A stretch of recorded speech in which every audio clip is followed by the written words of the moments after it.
Alors cette émission, ça s'est bien passé, bon moment? Ouais, c'était un peu ennuyeux, mais non, je plaisante. Ah non, il t'a contaminé, ça y est. Non, c'est un très bon moment. Puis, ouais, franchement, des questions très sympas en plus. Moi, ça m'a permis de connaître Laurent, que je ne connaissais pas en même temps. Et Patrick et France ont été adorables. En fin de compte, c'est une émission de rencontre, quoi. Oui, c'est une émission de rencontre. Bah oui, c'est ça, on a fait des rencontres, c'était super. Par contre, je comprends pas pourquoi nous on est encore en train de bosser pendant que eux ils sont à l'apéro. Ouais, c'est vrai. C'est un scandale. Donc on va faire vite. Merci Bon. en tout cas. Oui, comment t'as trouvé? Ça va? Ça a été Non mais sympa? super, ouais, super. J'ai vu qu'il avait bossé les dossiers, qu'il avait trouvé des entrées un petit peu qui sont pas normalement sur les réseaux. On n'est jamais trahi que par les siens. Hein. Voilà, exactement. Je te retiens, Patrick. Ouais. Ne viens jamais au spectacle, parce que je vais te faire monter sur scène. Merci à toi. Merci. Merci beaucoup. Pour tout le côté technique. Ouais, je t'en fabuleux, prie. génial. Merci. Allez, bonne journée. Merci. À bientôt. Bon, on y va? On va où? Alors attends, je reviens moi. Bonjour Alain, Oh, bonjour. comment ça Ah va? bah écoute, c'est beaucoup plus agréable. Quelle surprise. Alors là, je suis très content. Ah oui? Ah oui, Et tu sais pourquoi je suis là aujourd'hui? Non. Ben devine. Parce que Patrick est malade? Il est trop vieux? Non. Mais quel jour sommes-nous aujourd'hui?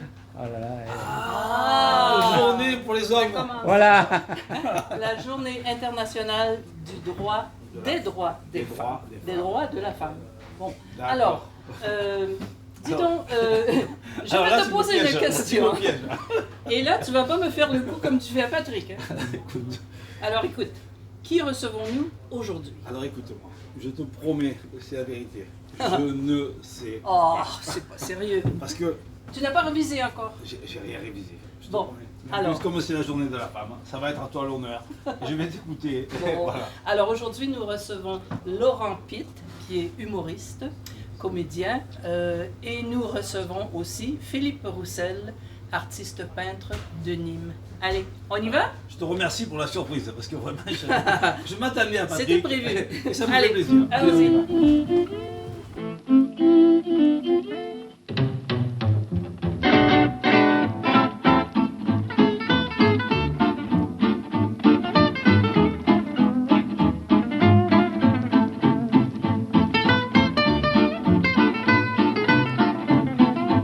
Alors, journée de la femme oblige, c'est à toi de conclure la journée. Ben, c'est gentil. Alors, oui, aujourd'hui, journée internationale des droits de la femme. Tout à Alors, fait.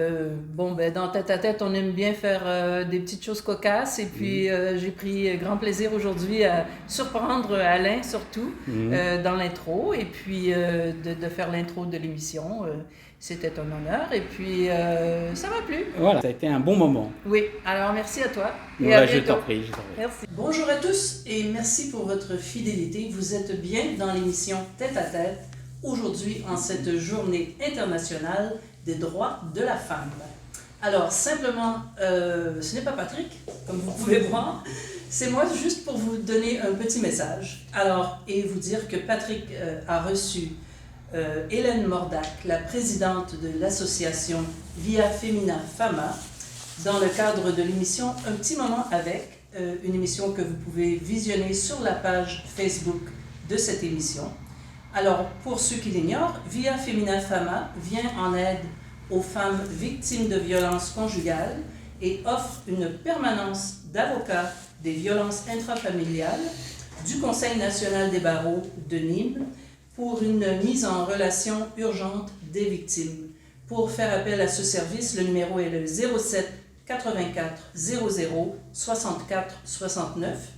Alors, je répète, 07 84 00 64 69. N'hésitez pas d'y faire appel et d'en parler à vos proches. Maintenant, pour souligner la Journée internationale des droits de la femme et pour aussi soutenir cette association, ils organisent un événement qui se tiendra jeudi 17 mars à partir de 19h. L'événement s'appelle 10 ans, chérir, encore et toujours.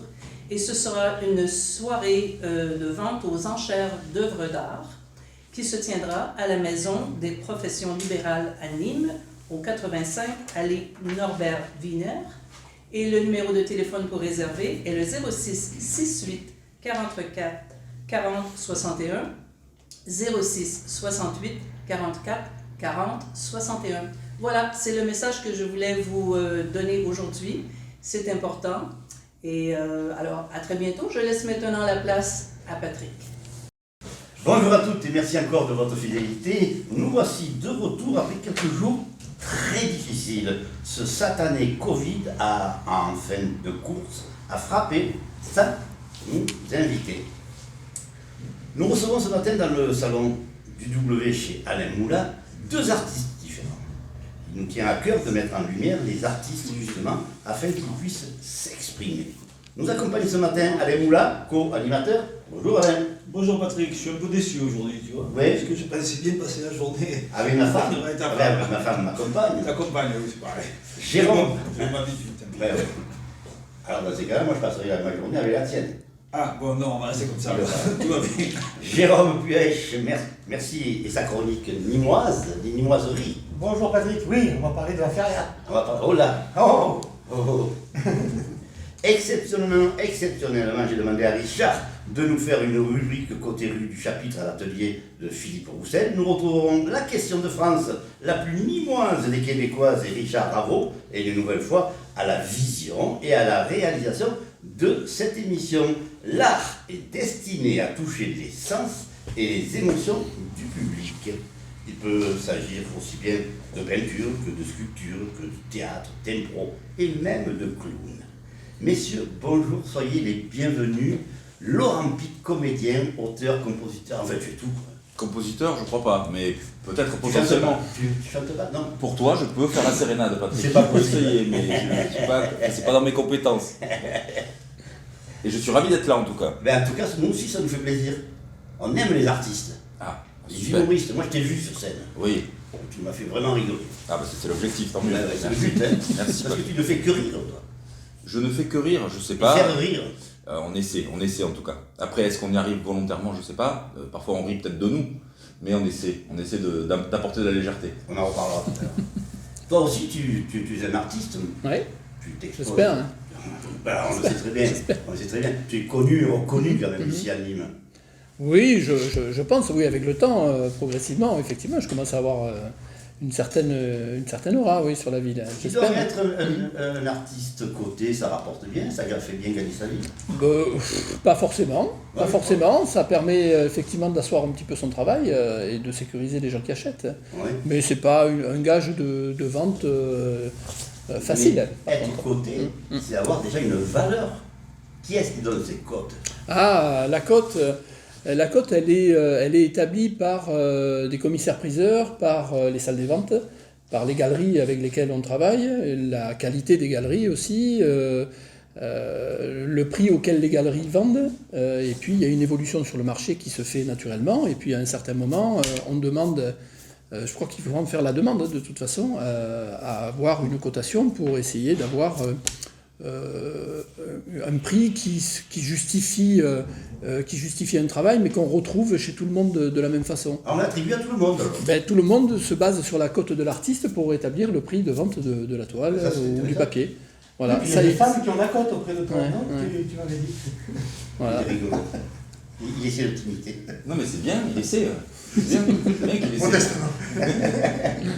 Bon alors Jérôme, justement, Ouais.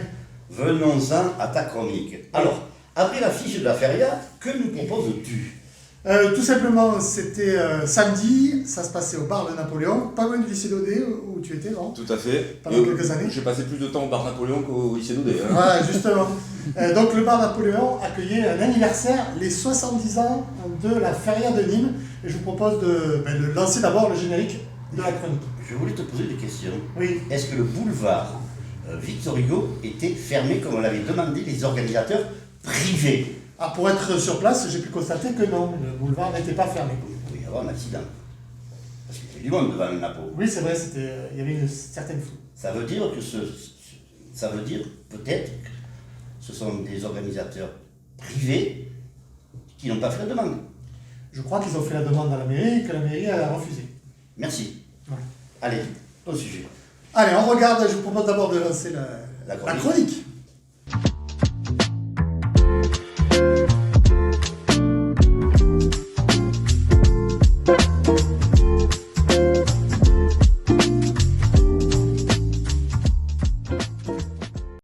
Devant des arènes inondées de foule et de soleil jusqu'à leurs plus hautes pierres que se sont déroulées dans la plus extraordinaire des passions les 2 corridas de la Feria de Nîmes. Picasso est à peine installé. En tant que vieux Nîmois et vieux cafetier, il fallait rendre hommage à la Feria qui est tellement importante à Nîmes et aux Nîmois. Et donc quand j'ai su que le Napoléon, c'était le lieu où s'était passé la réunion des 5 clubs taurins et qu'ils avaient décidé qu'ils allaient faire une fête qui s'appelait la Feria, qu'ils allaient envoyer une lettre à la mairie pour pouvoir faire la fête et que la mairie participe un peu, c'était génial.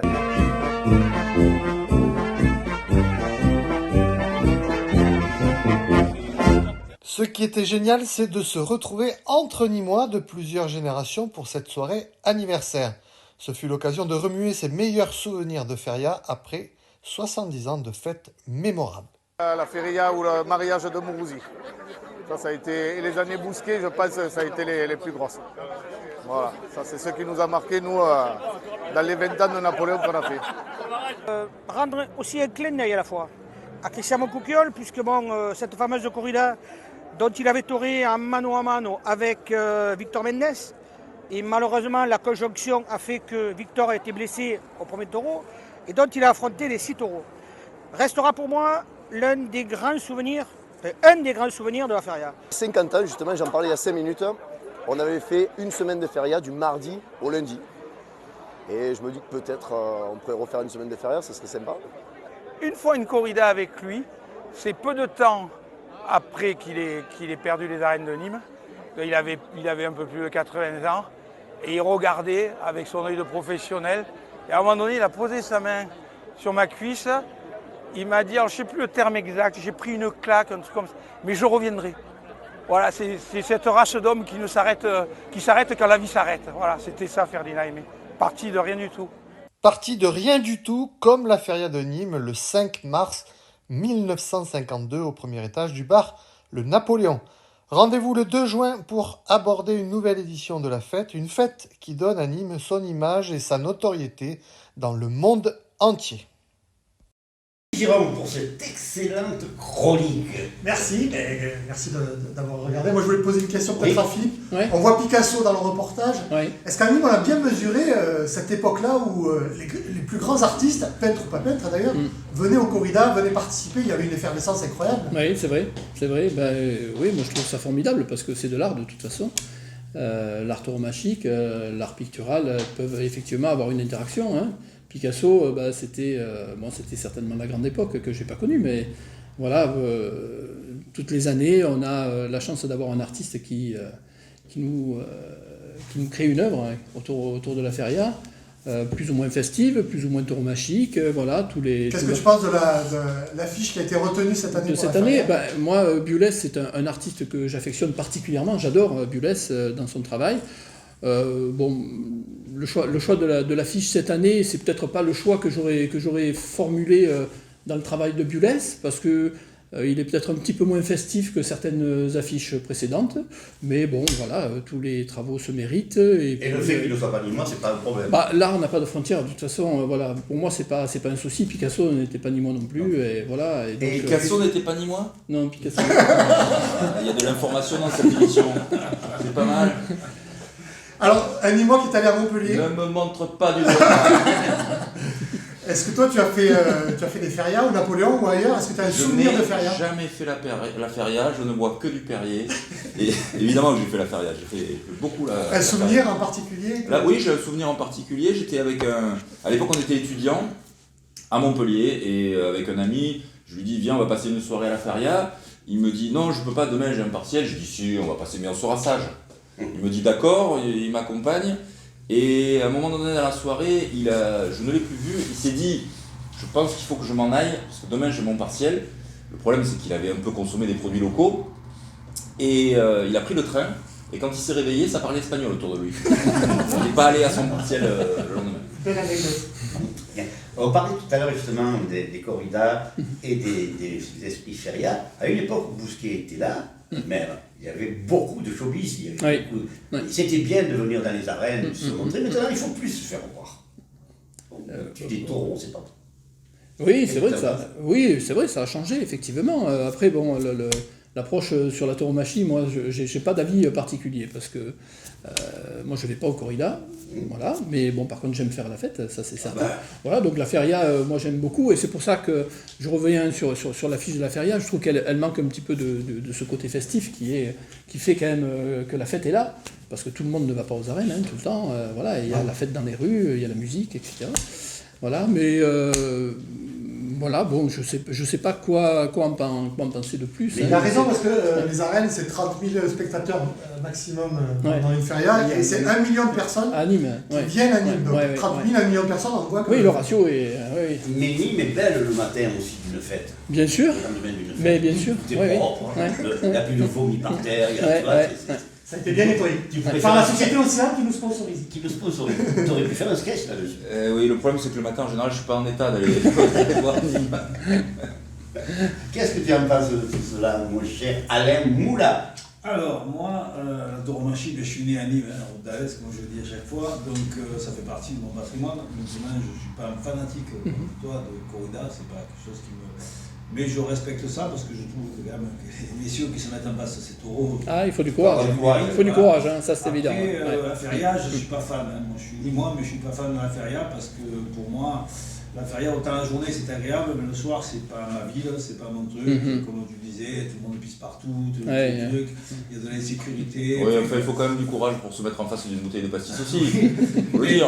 Moi, je trouve qu'on devrait le soir, au stade ou un truc comme ça, réunir tout le monde, faire une grande fiesta, et puis à la sortie on contrôle, parce que là, on incite les gens à boire, et puis à la sortie de chaque carrefour, on les contrôle, c'est évident, tu as bu, c'est pas gentil, alors qu'on a organisé la fête pour qu'ils boivent. C'est un peu un truc moi, qui me dérange. Je te dirais bien mère, non, pas mère, mais moi ça me dérange, parce qu'on fait tout pour qu'ils boivent, et puis à la sortie, bon, alors par contre, moi j'ai un coup de chapeau. On est fiers de dire qu'on a pris tant de PV. On est venu parler d'art, de peinture et d'art en général. Toi, tu reçois de nombreux peintres ici, dans tes locaux, et tu reçois aussi de la littérature et des artistes. Parle-nous-en rapidement, et ensuite on reviendra dans notre émission. Alors, tous les mois, il y a, une lecture ici, d'ailleurs, dans ces locaux, voilà. Déjà, le pull, c'est une proposition artistique. Et tu n'as pas vu celui d'il y a 3 semaines? Alors, je remettrai celui d'il y a 3 semaines. C'était la mire, tu sais, la mire de la télé. Intéressant. Ouais. Pour régler, c'est pratique. Pour la mise au point, ça. C'est une façon pour moi de me démarquer de ces messieurs, comme quoi. Ça va très bien avec tes yeux, en tout cas. Voilà, merci. Non, la lecture, j'ai toujours... Moi, ça fait... Le 14 mars, j'attaque ma 49e année de métier à Nîmes, puisque je suis Nîmois, je le répète. Et j'ai toujours eu dans mes établissements de la musique et des tableaux, de la peinture. Et là, on a rajouté ici, on a la lecture. C'est quelque chose qui me plaît beaucoup parce que je trouve que c'est trop intime, c'est trop privé dans les galeries, dans les clubs de lecture. Non, ça doit descendre dans la rue pour tout le monde. Et quand les gens rentrent dans le restaurant, ils aiment ou ils n'aiment pas, mais tout le monde joue ces tableaux. La lecture, c'est pareil. Il y a de la lecture ce soir, ils ne savaient pas. Ok. Et ça lui a permis de lire. Et j'ai appris à lire. Alors moi, Laurent a livré une petite anecdote de la feria, moi j'en ai une, elle concerne Picasso, c'est Picasso qui se rend à la corrida, et il logeait à l'hôtel Cheval Blanc. Et au moment où il s'en va pour aller à la corrida, il y a le majordome qui l'attrape, Monsieur Picasso, après la corrida, parce qu'il avait l'habitude de recevoir beaucoup de monde à table, dit combien vous serez à table après la corrida? Et là Picasso répond, un Picasso et 50 Picassiettes. Oh. Ça aurait dû faire partie de tes spectacles. Tout à fait, je vais faire un spectacle sur Picasso l'humoriste. C'est un créneau qui n'a pas été... On va il était bon, et toi, il est c'est peu vu. Bon alors Philippe, oui. Toi tu es un vieux Nîmois. Oui. Alors reculons encore de quelques années. Oui. Qu'est-ce que tu faisais dans la galerie Mont-Laure avant? Ouh là, ça remonte à très loin ça, oui, effectivement. C'est une vieille histoire en fait. Mont-Laure c'est pour les vieux Nîmois. Mont-Laure c'est pour les vieux Nîmois, effectivement. Oui, maintenant c'est Carrefour, effectivement, oui. Eh bien, quand je suis sorti de l'armée, j'ai pas voulu reprendre la fac. Et c'était l'époque où mon père était un petit peu indécis sur sa carrière professionnelle. Il savait pas, bon, il travaillait dans une banque. Et puis, il a voulu changer et il m'a proposé de venir travailler avec lui, d'ouvrir un commerce. Bon, moi, je n'avais pas d'idée particulière sur ce que j'allais faire de ma vie. Et on a acheté un hall de presse, voilà, tous les deux. Donc mon père s'occupait de la comptabilité, moi je m'occupais de la clientèle parce que j'avais un peu plus de facilité à parler que lui. Et on a travaillé ensemble pendant fort longtemps, puisqu'on a gardé ce hall de presse pendant 2 ans. Et ensuite on a créé un magasin qui existe toujours, qui est Place du Marché. Place du Marché. Arrêt Signature, voilà. Et on a gardé jusqu'en 2001, voilà. Ça a été une formidable expérience et puis moi ça m'a permis en même temps aussi d'avoir des plages horaires qui me permettaient de peindre pendant ma vie. C'est vrai que le commerce, ça prend quand même du temps parce qu'on est quand même bien assujetti à son magasin toute la journée. Et voilà, donc ça a été une période de ma vie où j'ai abordé le commerce et j'ai trouvé que c'était une formidable expérience et ça m'a servi pour plus tard. Voilà. C'est de la galerie marchande à la galerie de peinture. Oui, bravo. Oui, il y a eu un saut. Oui, c'était une... c'est Alors Laurent, on va essayer de mieux te présenter quand même. Oui, présente-moi au mieux. Tout ça pour amuser la galerie, quoi, en fait. Tout à fait. Et tu sais, nous avons en principe quelqu'un qui vient avec nous. C'est un imitateur, tu dois le connaître, Sébastien Sénuret. Non. Attends, vas-y, on la refait. Oui. Bien sûr, Sébastien Sénuret. Et lui, donc, il fait le sniper. D'accord. Voilà. Aujourd'hui, il n'est pas là, il sera la semaine prochaine. Ah, il n'y a pas de sniper. Il n'y a pas de sniper, c'est toi qui l'as fait aujourd'hui. D'accord, je snipe. Ok. Alors Laurent, tu es comédien, auteur, metteur en scène, directeur artistique de la compagnie Cocotte Minute. Ouais. Ça a été créé en quelle année ça? Je sais plus, il y a quelques années maintenant. C'est trop vieux, c'est trop vieux? Non, c'est pas si vieux que ça, je veux pas te dire de bêtises. Non, c'est que je veux que les faits soient vérifiés. Je sais pas. Non, je dirais 2016, mais D'accord. Ok. Alors, ancien professeur des écoles à la Payane, oui. Tu as pris une décision radicale, celle de tout plaquer pour monter ta propre compagnie artistique, lancer le premier festival d'humour de Montpellier. Oui. C'est toi qui l'as monté, ce premier festival d'humour? Oui, ça s'appelle La Comédie du Rire, ça va commencer là très bientôt. Alors, parle-nous-en. Oui, avec plaisir. En plus, on va ajouter sur l'écran les dates.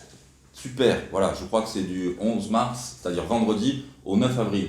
Et pendant un mois à Montpellier, il y a une quinzaine de spectacles, avec des spectacles d'improvisation, des humoristes nationaux qui viennent à Montpellier. On joue sur 5 lieux différents, donc le Rockstore, l'Opéra, on joue à Villeneuve-les-Maglones, à l'Agora du Crès, on joue dans différents lieux. Et il y a des humoristes nationaux comme Aymeric Lompré, comme Dedo, Shirley Soignon, Benjamin Tranier, qui viennent à Montpellier, mais les Nîmois sont acceptés. Il faut le passeport pour passer le vide. Comment? Tout le monde n'a pas le passeport pour passer le vide. On accepte tout le monde. Est-ce que ça t'a apporté quelque chose de passer sur cette émission animée par Laurent Ruquier, où tu as eu 8 ou 9 participations ensemble? Oui, ça s'appelait On ne demande qu'à en rire. On faisait des sketchs qu'on préparait. On avait une petite semaine pour les préparer. On avait un thème imposé et il y avait un jury. Voilà, c'était une expérience intéressante. Moi, je me lançais à l'époque, puisque comme tu le disais, j'ai une autre carrière avant. Il y a quelqu'un qui est en train de s'énerver dans la rue. J'ai eu une autre carrière dans l'enseignement avant. Et ça m'a permis de me lancer, de me faire un petit peu connaître. C'est toujours une expérience. Ouais. Mais qu'est-ce qui t'a pris de quitter l'éducation nationale comme ça? Mais la question qu'il faut poser, c'est qu'est-ce qu'il était trop payé. D'abord, j'étais trop bien payé. Les enfants, généralement, c'est ça. Tu ne supportais plus les enfants. C'est la haine des enfants qui a dû monter par effectivement, Patrick. La question qu'il faut poser, c'est peut-être qu'est-ce qui prend aux gens qui décident d'aller enseigner aussi. Parce que c'est un métier. Non, je pense que c'est vraiment un sacerdoce. Et moi, je milite un petit peu. Je pense que ça devrait toujours être des CDD quand on est enseignant. Il faudrait avoir une période. Il faisait lire les enfants et à un moment donné, ils écoutaient plus. Je ne faisais pas vraiment rire. Et puis après, il faut faire autre chose. Et je milite aussi pour que ça aille dans l'autre sens. Moi, je milite pour que des gens qui travaillent, qui sont chefs d'entreprise, etc., aillent enseigner à l'école. S'il y avait davantage d'allers-retours comme ça éviterait peut-être pas mal de choses. Par contre, il faisait rire ses profs, notamment un prof de français, elle te demandait à un moment donné d'imiter Gabin. Ouh, mais je vois qu'il y a des dossiers, toi. Toi, tu as préparé. Mais tu prépares, en fait. On dirait pas, on dirait que c'est totalement improvisé, que c'est totalement naturel. Mais en fait, il prépare le type. Il a plein de fiches. Tu pourrais nous imiter Gabin, là? Ah non, franchement, je pourrais plus à l'époque. Non, j'étais. Imite-nous quelqu'un, alors. Quand je faisais Gabin, je me rappelle plus. Non, je sais plus. Non, mais c'est vrai que j'avais une prof de français qui m'aimait bien. Mais là, je vois qu'on est entouré ici de grands comédiens, Oui. et qui m'aimaient bien et qui m'incitaient un petit peu. Alors des fois, je faisais des sketchs un petit peu devant la classe déjà et tout ça. Oui, c'est vrai. Tu es bien renseigné. Je suis bien renseigné, et puis je connais bien ton père quand même. Oui, on peut le dire. Donc, voilà. Donc tu es allé à la source. Je suis allé à la source. Dans tous les sens du terme. Et oui, bien. Merci. Et donc, tu as même fait... Qu'est-ce qui t'a appris un cours d'allemand d'écrire un devoir tout en français avec des expressions allemandes? Je n'ai aucun souvenir de ça. Ton père, c'est le problème de ma vie. Il paraît que tu avais un côté pitbull. Excellent. On me l'avait jamais fait celle-là. Tu as aussi Brad Pitt, tu vas pouvoir y aller. Mais c'est le problème de ma vie, mon père a une meilleure mémoire que moi. Et donc il se souvient de choses dont moi je ne me souviens pas. Mais c'est possible que j'ai fait ça. J'avais un prof d'allemand que j'aimais beaucoup et qui me laissait beaucoup de liberté aussi. Ouais. Tu as bien été aussi... tu es parti faire du golf également avec une personne... tu es parti faire du golf et puis tu essayais de parler en anglais là-bas. En fait, j'ai pas l'impression de faire une interview, j'ai l'impression de. C'est un mec du FBI. Il sort des dossiers. Oui, effectivement, quand j'étais adolescent, je suis allé en Angleterre et j'ai fait du golf, même près de Saint-Andrews. Mais... Et d'ailleurs, on reçoit la reine d'Angleterre. Sacrée soirée. Qui va mieux et on est très contents, elle va très bien. Bon, c'était un petit peu pour qu'on te connaisse un peu mieux. Tout à fait, merci Patrick. Vous êtes deux artistes différents. Alors comment votre esprit... Alors là, on redevient un petit peu sérieux. Oui, revenons sérieux. Oui, tu as raison. Revenons sérieux, c'est important. Oui, redevenons sérieux. Vous êtes deux artistes différents. Comment votre esprit fonctionne-t-il lorsque vous êtes dans un processus de création? Comment êtes-vous? Moi déjà la première chose c'est que je voudrais dire que je ne sais pas si je suis un artiste, ça me paraît être un bien grand mot. En tout cas je travaille dans le théâtre et je fais plusieurs choses dans le théâtre, je produis des spectacles, je mets en scène des spectacles, j'écris des spectacles, je joue, mais est-ce que je suis un artiste, c'est une autre question. Moi j'ai une ambition de légèreté, c'est d'essayer de faire rire et voilà. Donc, après sur le processus de création, moi je crois beaucoup à la contrainte. Je pense que ce qui est difficile c'est de créer à partir de la liberté, même si la liberté est une notion qui en ce moment on a envie de défendre. Hein. Mais dans la création, je pense que la liberté c'est compliqué. Si je vous dis d'écrire un livre sans vous donner du tout de contraintes, c'est compliqué. À partir du moment où l'artiste se contraint, s'auto-contraint, je pense que ça aide à la création. Je ne sais pas si ça te parle. Non, moi c'est pas comme ça que mon processus de création se met en marche. Eh bien je quitte cette émission. J'ai été contredit. Non mais quand je parle de contrainte, par exemple, je sais que depuis peu tu travailles avec des photos. Oui. Comme départ, et tu vois, c'est une forme de contrainte pour moi. Oui, d'accord. Oui, ça, d'accord. Alors que pour moi, c'est une inspiration différente et même une facilité de travail accrue. Voilà, c'est une facilité. Tu pars bien aux États-Unis pour tes photos? Oui. Ben là, je repars justement au mois de mai pour 8 jours pour refaire une série de photos, pour pouvoir retravailler sur mes photos en peinture. Et qu'est-ce que tu fais exactement? Alors, une fois que tu as ces photos, qu'est-ce qui se passe en fait? Il se passe, en fait, ce sont des photos en noir et blanc que je fais. Et ensuite, moi, j'apporte ma vision, ma couleur. C'est uniquement la couleur que j'apporte sur la photo. Et donc, je mets en avant certaines parties de la photo avec des couleurs qui sont beaucoup plus vives. Et puis, certaines autres parties, je les opacifie totalement avec de l'encre, avec des encres de Chine, par exemple. Et donc, je mets en avant, comme on peut le faire sur un tableau, le sujet qui me tient à cœur. Et on fait ça en peinture, de toute façon, sur une toile, de la même façon. Pourquoi New York, la différence? En quoi New York, c'est plus inspirant qu'un autre endroit? Non, New York n'est pas plus inspirant. New York, j'aime parce que c'est trépidant, parce qu'il y a une vie incroyable, parce qu'on a toujours les yeux en l'air.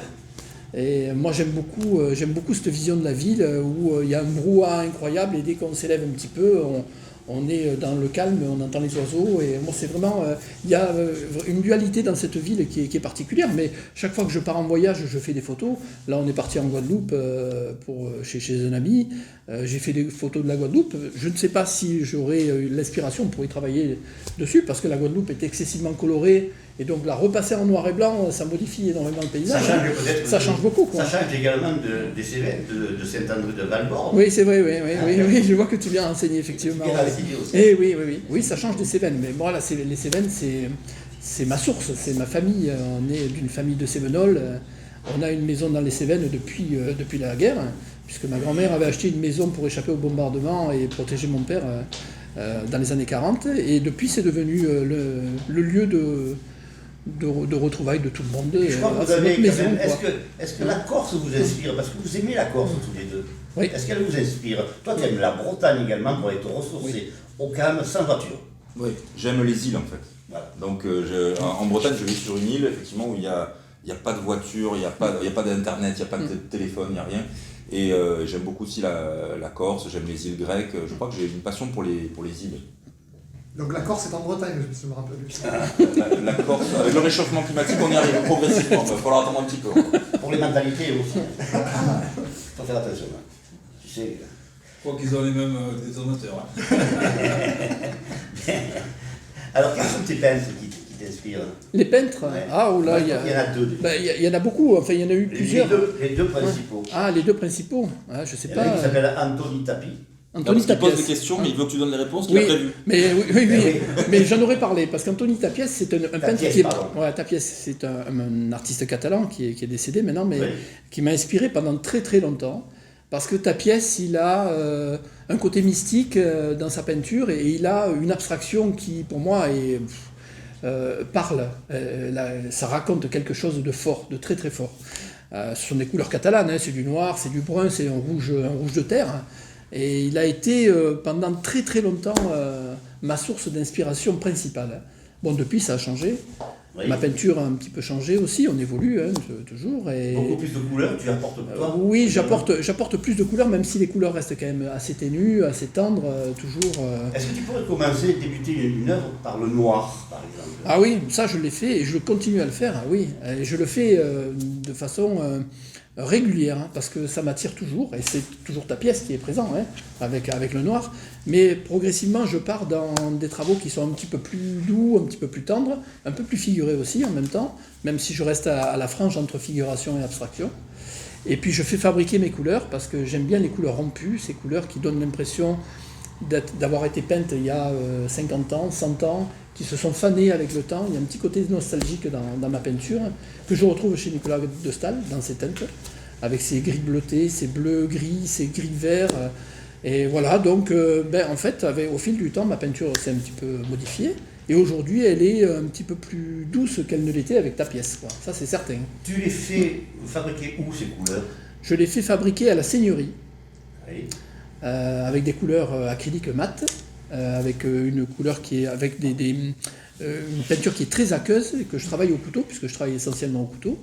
Et donc ils me retrouvent, quand je crée une nouvelle couleur à l'atelier, je leur amène la couleur sur papier séché, et ils me recréent la couleur. Ne penses-tu pas que l'on soit obligé de rentrer dans une galerie d'art? Elles sont peu nombreuses.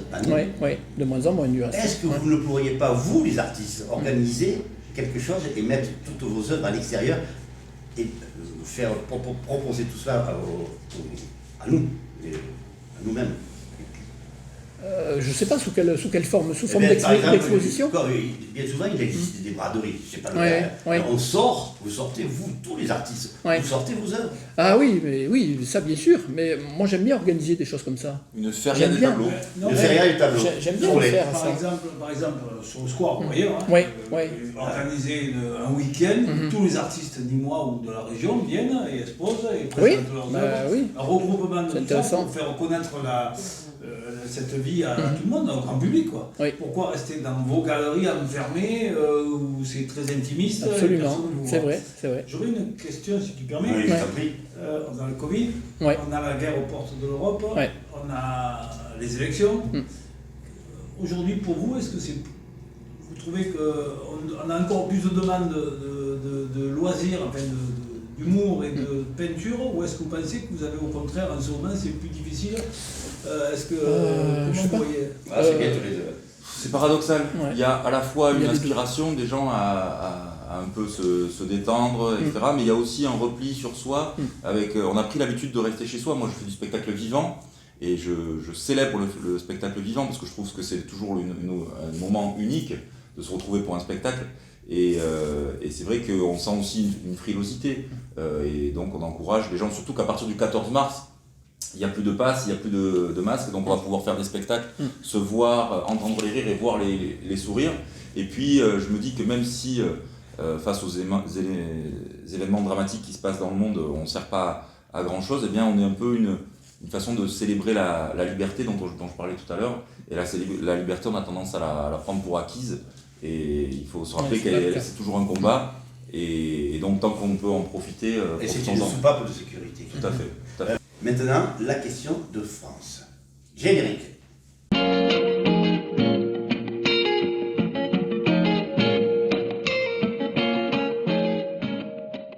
Bonjour messieurs. Bonjour. Bonjour France.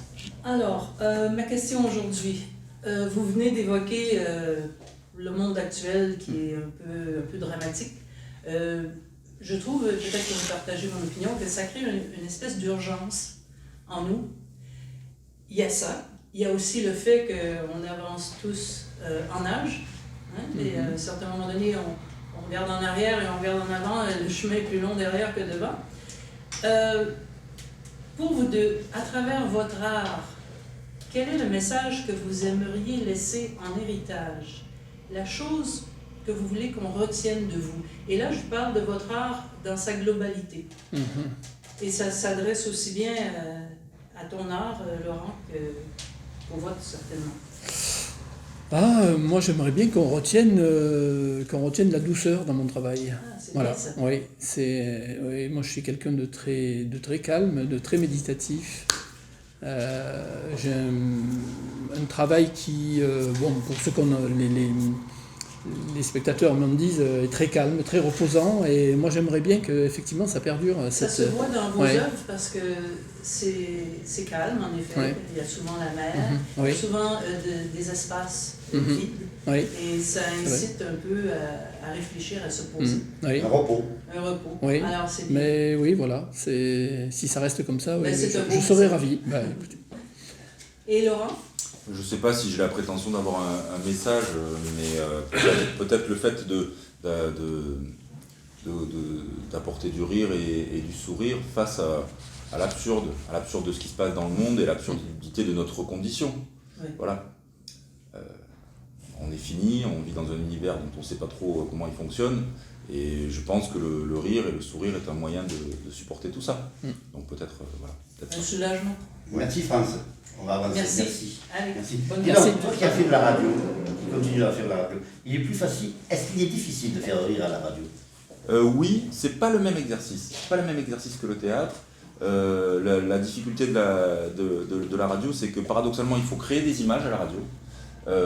Et puis, la difficulté de la radio, c'est que souvent, les humoristes, on est convoqués dans ce qui est le prime time de la radio, c'est-à-dire le matin, dans un flux d'informations qui est souvent pas simple. On arrive dans une rédaction, les rédactions c'est des endroits où il y a des ambiances assez lourdes, stressées, voilà, il faut être très rapide, très concis, l'écriture est différente, c'est un exercice particulier la chronique radio, et on voit qu'il y a des humoristes qui sont très à l'aise dans la chronique radio, et il y en a qui sont moins à l'aise. C'est pas un exercice facile la chronique radio, et puis surtout la radio c'est un média écrit, et moi tu sais que je fais beaucoup d'improvisation, et donc c'est aussi un autre exercice.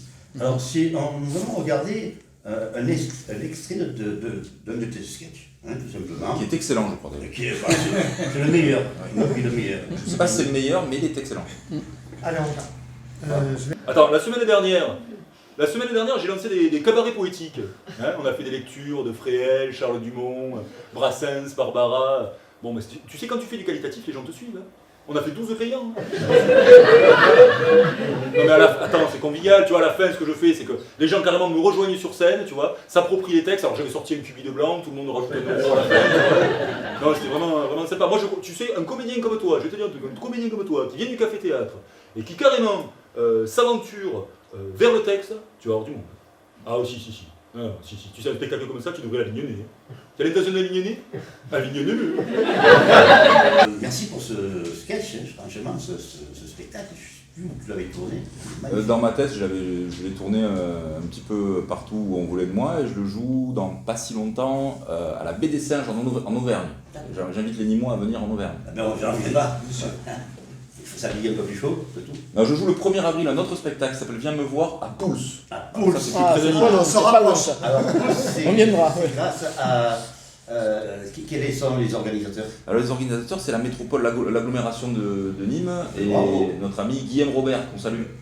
T'es sûr? Voilà. Si. Salut Guy. Dis donc, tu connais bien toi. Non. Donc, dis donc, qu'est-ce que tu apportes aux entreprises? Alors en entreprise, on intervient de différentes manières. On intervient pour former les salariés à la prise de parole en public, à l'écoute, à la répartie positive, au lâcher prise aussi. On fait un peu ce qu'on appelle du team building, c'est-à-dire Vous intervenez là auprès d'Orpea, Corian, les EHPAD, des trucs comme ça, non? Non, ça on n'a pas encore fait. Pourquoi ça t'intéresse? C'est un peu le sujet politique à ce moment-là. Et non, on intervient. Donc vous apprenez aux commerciaux par exemple de s'exprimer mieux, peut-être. Tout à fait, voilà. On fait tout ce genre de formation, on fait ça aussi. Ouais. Et les patrons également, vous leur donnez votre aide?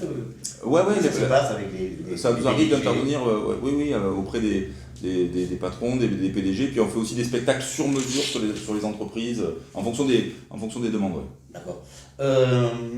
Donc rappelle-nous les dates de Montpellier. Alors la Comédie du Rire, c'est du 11 mars à partir de vendredi là jusqu'au 9 avril, et il y a une quinzaine de spectacles. Il faut aller sur le site Compagnie Cocotte Minute. Ah oui, c'est là. Compagnie Cocotte Minute, la Comédie du Rire. Et vous avez les places partout sur Billets Réduc, la Fnac, etc. Vous avez des super humoristes qui viennent de partout. Voilà, on a Morgane Cadignan, on a beaucoup d'humoristes de France Inter qui viennent. D'accord. D'où ton passage également, parce que tu étais sur France Inter, tu as aussi ancien sur France Bleu. J'ai fait France Bleu, et puis quand France Inter était venu à Montpellier faire une émission, j'avais fait une chronique également sur Louis Nicolin. Ah, le regretté Louis Nicolin, qui est mort à Nîmes, à cause de vous. Oui. Pas à cause du foot. Non, pas à cause du foot. Il devait normalement repartir à cheval, puis... C'est-à-dire que comme on mange très bien à Nîmes, il était venu manger dans un grand restaurant. Voilà, on ne et sait pas après... lequel, mais un peu moins bon qu'ici, mais très bien. Merci. Nous allons voir l'extrait de Philippe Roussel, qui est allé tourner Richard. Donc dans ton atelier, dans ton arbre, dans ton antre, on va dire plutôt. Oui, c'est à la galerie. À la galerie. C'est pas mon atelier de travail. Hein. La galerie se situe... 7 rue du Chapitre. 7 rue du Chapitre. Voilà. Pour les Nîmois, je connais très bien la rue du Chapitre, oui. Ouais. Et derrière, tu as la grande rue. Tout à fait, c'est pas très loin. Derrière l'école des Beaux-Arts. On y va? Allez, c'est parti. Nous voici à l'atelier Philippe Roussel, au 7 rue du Chapitre, au cœur de l'Écusson à Nîmes. Une rue historique connue pour ses boutiques de bon goût. Philippe Roussel est un artiste peintre contemporain et plasticien. Une salle d'exposition toute simple où l'on découvre les œuvres du maître. Des œuvres inspirées de la mer, entre autres, des œuvres combinant la nature et l'abstrait. Un lieu parsemé de pépites de bonheur.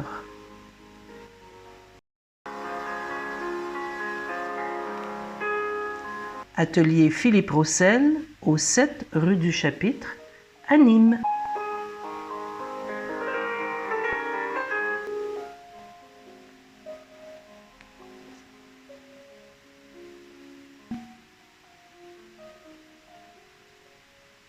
Merci France pour ton reportage et à toi également, Richard Raveau. Merci.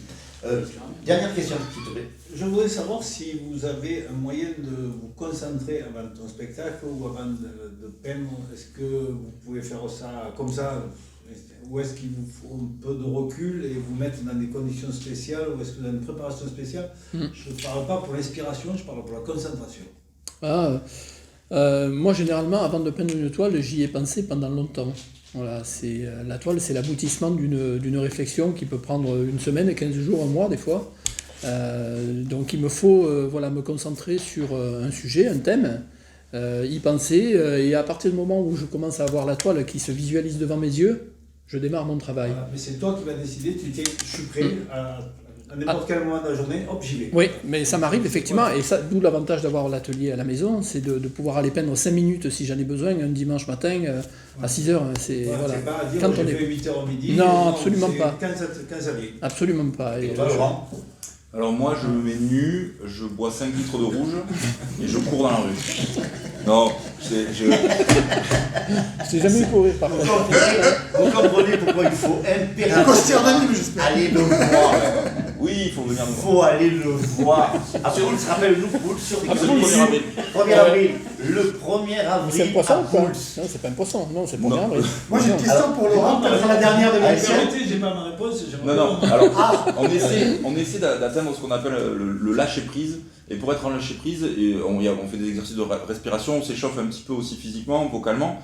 Et le lâcher prise, pour décrire l'état, c'est un peu un état dans lequel tu es à la fois très concentré et très détendu. Parfois à l'école ou quand on a été, on nous apprend que concentrer c'est quelque chose de très sérieux et tout ça. Et tout l'exercice théâtral, c'est de comprendre qu'on peut trouver de la concentration dans la détente. Et il faut faire les choses avec, comme si c'était très important et que c'était la dernière fois qu'on pouvait jouer, et en même temps avec un détachement total et presque en s'en foutant. Voilà, c'est très paradoxal comme état. C'est très agréable. Moi, la dernière question de l'émission pour Laurent, cette fois-ci. Ouais. Tu as, dans ta vie, croisé 2 grands animateurs de télévision. Ah bon? Très, Patrick moi, qui Magès. sont des monuments. Patrick Magès. Voilà, justement. Laurent Ruquier et Patrick Magès. Tout à fait. Lequel tu préfères, lequel est le meilleur selon toi? Écoute, dans la mesure où on va aller faire l'apéro, la réponse sera Patrick Magès. Bon, en tout cas, j'ai beaucoup aimé cette émission sur la bonne humeur, sur l'art, parce que vous savez, on vous l'a dit, nous aimons l'art, les comédiens, les artistes, les peintres. Merci, Jérôme Puech. Merci de m'avoir invité encore une fois. De ta collaboration. La semaine prochaine, c'est pas sûr, de moi. Si. Merci à toi aussi. Allez. Moi, je suis très content parce que j'ai découvert 2 personnes que je ne connaissais absolument pas. C'est pour ça que j'étais un peu plus discret que d'habitude. Des fois, on est obligé de dire. Et nous, on va découvrir ta cuisine. Voilà, on ne se connaissait pas, donc ça m'a été difficile. Voilà, mais j'ai appris à vous connaître, j'apprécie beaucoup. Eh ben, également. Merci beaucoup. Merci de l'invitation. Merci à toi, France. Merci, France, pour ton début de présentatrice de l'émission Tête à Tête. Toi qui t'occupes de la communication, des photos. Merci, Richard Ravo. J'ai compris ce que tu voulais me dire. Merci, Richard Ravo. Merci à vous toutes et à vous tous. À très bientôt. Bye bye et restez-nous fidèles. Au revoir. Au revoir.